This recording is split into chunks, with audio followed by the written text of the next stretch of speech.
Welcome to GRE centre. আমি Shariful Islam Bappi, faculty of GRE centre.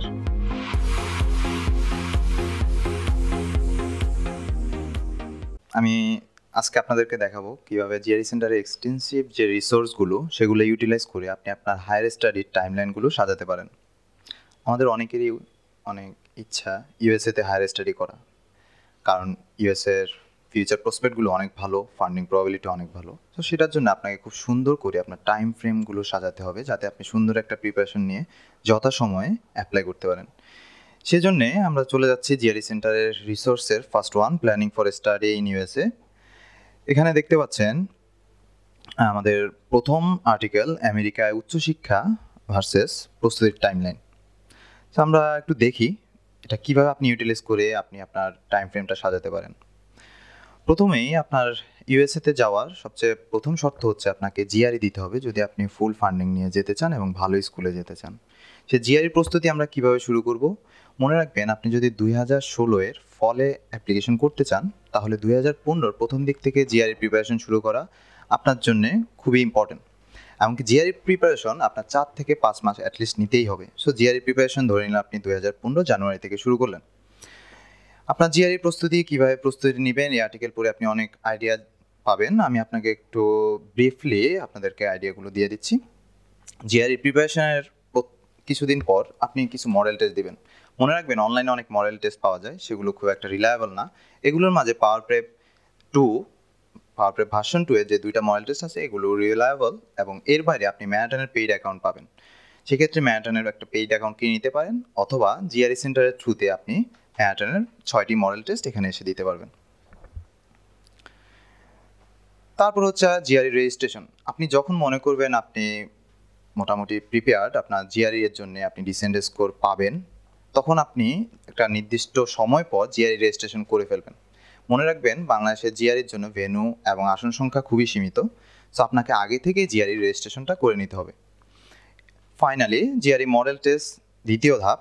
এরপর আপনি আরও মডেল টেস্ট দিয়ে আপনার প্রস্তুতিটাকে আরও সানিয়ে নেবেন, আরও স্ট্রং করে নেবেন আপনার ব্যাকআপগুলো। জিআরই পরীক্ষা দিলেন, একটা ডিসেন্ট স্কোর পেলেন, দেন হচ্ছে আপনার next language proficiency test, IELTS অথবা টোফেল রেজিস্ট্রেশন। আমরা এখানে টোফেল সম্পর্কে ব্রিফ আইডিয়া দিতে যাচ্ছি। প্রথমে আপনার কাজ হবে 1 মাস অথবা আশেপাশে এরকম কোনো সময় পর টোফেলের জন্য আপনি রেজিস্ট্রেশনটা করে ফেলবেন। টোফেলের জন্য সিট পাওয়া খুবই কম্পিটিটিভ, সো আপনাকে আগে থেকেই টোফেল রেজিস্ট্রেশন করে ফেলতে হবে। টোফেল পরীক্ষা দিলেন, টোফেলের ক্ষেত্রে মনে রাখবেন আপনার স্পিকিং লিসেনিংগুলো ভালো মতো ঝালাই করে নেবেন পরীক্ষা দেওয়ার আগে। এরপরে আমাদের যখন টোফেল স্কোর, জিআরই স্কোর আসবে, then you are ready to search university. বিশ্ববিদ্যালয় কীভাবে বাছাই করবেন? মনে রাখবেন, আপনার প্রোফাইল রেডি, আপনার সিজিপিএ আছে, আপনার জিআরই আছে, আপনার টোফেল আছে, সব কিছুর উপর বেস করে আপনি ইউনিভার্সিটি সার্চ করা শুরু করবেন। যে ইউনিভার্সিটি মনে করবেন যে আপনার জন্য একদম কাটে আপনার প্রোফাইলটা যাচ্ছে, ওটা থেকে একটু বিরত থাকার চেষ্টা করবেন। ওটা করবেন, কিন্তু ওটা আপনার জন্য মডারেট আর অ্যাম্বিশাস হিসেবে কাউন্ট হবে। সবসময় কয়েকটি সেফ ইউনিভার্সিটি ধরবেন, একটু লোয়ার ক্যাটাগরি। মনে করেন আপনার জিআরই স্কোর 310, সো যে university requirement GRE score 300 to 305, সেখানে আপনি অ্যাপ্লিকেশন করার চেষ্টা করবেন, এতে আপনার ফান্ডিং পাওয়ার প্রবাবিলিটি অনেক বেড়ে যাবে। ওকে, বিশ্ববিদ্যালয় খোঁজা, এখানে আপনি আরও ডিটেলস পাবেন এই আর্টিকেলে। দেন হচ্ছে আপনার প্রফেসরদের সাথে যোগাযোগ। যখন আপনি বিশ্ববিদ্যালয় খোঁজার সময় একটা এক্সেল ফাইল করে নেবেন, খুব জিনিসটা একটু গোছায় নেবেন। ওই ইউনিভার্সিটির জন্য ডেডলাইন কবে অ্যাপ্লিকেশন, ইউনিভার্সিটির জিআরই রিকোয়ারমেন্ট কত, টোফেল রিকোয়ারমেন্ট কত, এগুলো সব এক্সেলে সাজিয়ে নেবেন। ওই অনুপাতে আপনার রিসার্চের সাথে ম্যাচ করে, আপনার রিসার্চ ইন্টারেস্টের সাথে ম্যাচ করে ওই ইউনিভার্সিটির প্রফেসরের সাথে কন্ট্যাক্ট করা শুরু করবেন। প্রফেসরের প্রোফাইলটা ভালো মতো আগেই খুঁটিনাটি বের করে নেবেন, তার হাতে ফান্ডিং আছে কি না। যদি প্রফেসরের হাতে ফান্ডিং না থাকে, তাহলে তাকে নক দেওয়ার কোনো দরকার নেই। প্রফেসরের সাথে যোগাযোগ করবেন। প্রফেসর এর মাঝে হয়তো বা গ্রিন সিগন্যাল দিবে, না দিলেও সমস্যা নেই। আর গ্রিন সিগন্যাল দিলে সেটাকে অবশ্যই টুকে নির্দিষ্ট সময় অ্যাপ্লিকেশন করতে হবে। আর বাই দ্যাট টাইম আপনার রেসিপিটা প্রস্তুত করতে হবে, স্টেটমেন্ট অফ পারপাস। এটা খুবই ইম্পর্টেন্ট। মনে রাখবেন, আপনি হচ্ছে পণ্য আর ইউনিভার্সিটি আপনাকে কিনে নেবে, সো তারা চেষ্টা করবে সবসময় ভালো পণ্যটাই কিনে নিতে। আপনাকে এসওপির মাধ্যমেই রিপ্রেজেন্ট করতে হবে আপনি কী জিনিস। আর এসওপিতে সবসময় প্র্যাকটিক্যাল ওয়েতে লিখবেন, এবং কি লিখবেন ওরা কেন আপনাকে চুজ করবে, ওরা আপনাকে চুজ করলে কেন ওদের ইউনিভার্সিটি লাভবান হবে। অবশ্যই অ্যারোগেন্ট হওয়া যাবে না, প্র্যাকটিক্যাল ওয়েতে লজিক্যালি কথা বলতে হবে। আর এসওপি মনে রাখবেন কখনোই যেন 1.5 পেজেস থেকে 2 পেজের বেশি না হয়। এর মাঝে আপনার লেটার অফ রিকমেন্ডেশন প্রস্তুত করতে হবে। আপনার ইউনিভার্সিটির টিচার, আপনার থিসিস সুপারভাইজার, তার সাথে কন্ট্যাক্ট করা শুরু করবেন।